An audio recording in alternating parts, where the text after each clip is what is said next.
Well, welcome back to another episode of The Ripple Effect.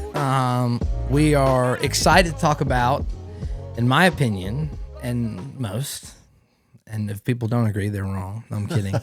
Is the greatest book of the Bible. This Sunday we start a new series on the book of Romans, and we're actually doing it in conjunction. Conjunction. Thank you, sorry. In conjunction with a book by J.D. Walt called Romans.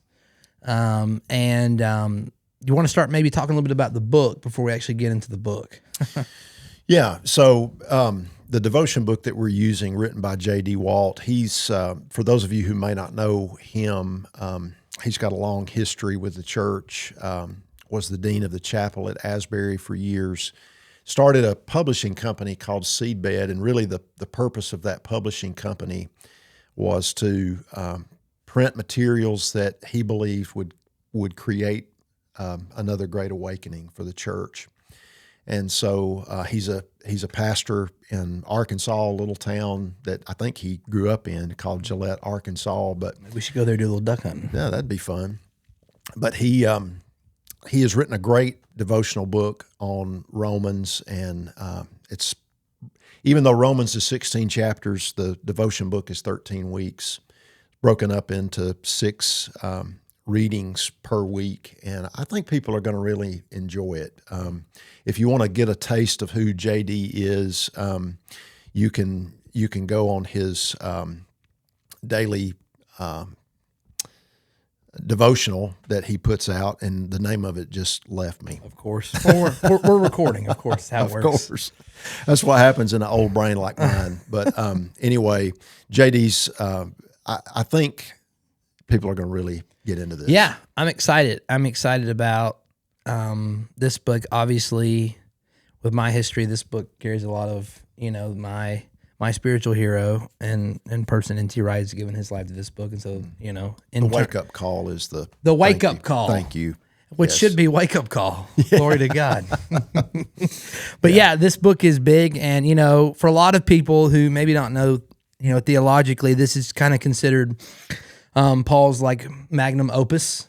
It's probably the last written book he does, and really kind of gives it all. Yeah, he kind of gives, obviously there's 1 and 2 Corinthians maybe carry more like church order structure, but Romans really is the theology of, and it's very interesting because I don't know if Paul realized at the time that he really created theology through this book. Yeah.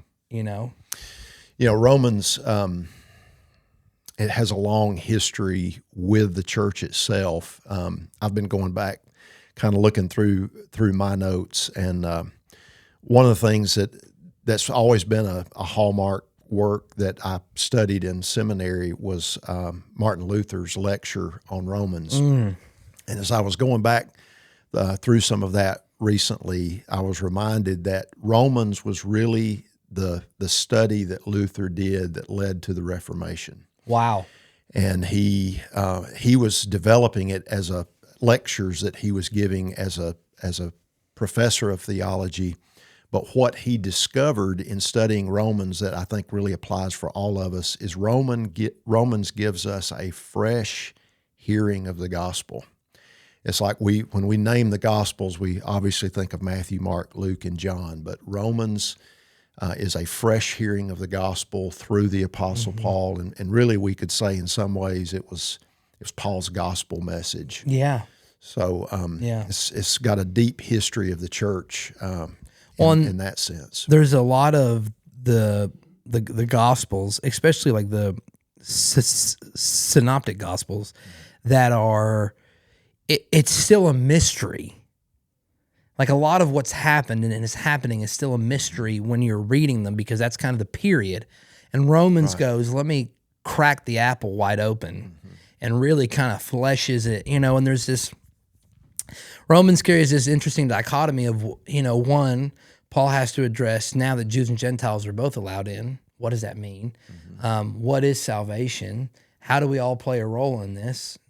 Renewal of the mind, the body, and really I would say, I know some of our brothers on the other side of Protestantism, or, not Protestant, would maybe see it differently, but really it's how we kind of get our ideas of, salvation, justification, sanctification, glorification. Absolutely. And how we would kind of flesh those pieces out, and receiving new bodies, and how, Paul really even gives us the idea and the concept of like, this is about new bodies and new life. Without new bodies, this isn't happening. If Christ is not raised, all this is in vain. Yeah. One of the great reasons to study Romans is, I think Romans gives us the complete picture of what salvation is. Looking at righteousness as something that is of God, that is given to us in Christ, that becomes ours. And I'll give credit to where it's due. I heard this from a friend of mine by the name of Mark Danzy a few years ago.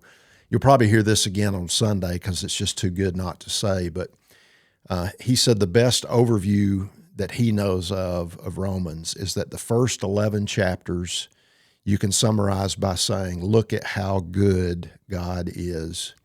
And Romans 12 through 16, the second part is, now what do we do about it?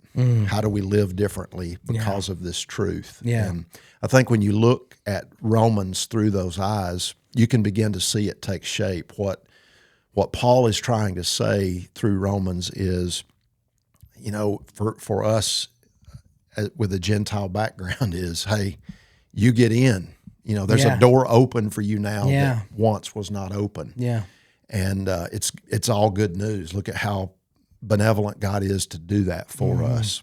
So I love that way of looking at Romans. Yeah, it is a unique understanding of the process, because it has to be, we so take for granted being on the other side of theology, where people had to work this out. Like even the Trinity at that point wasn't worked out for a lot of people.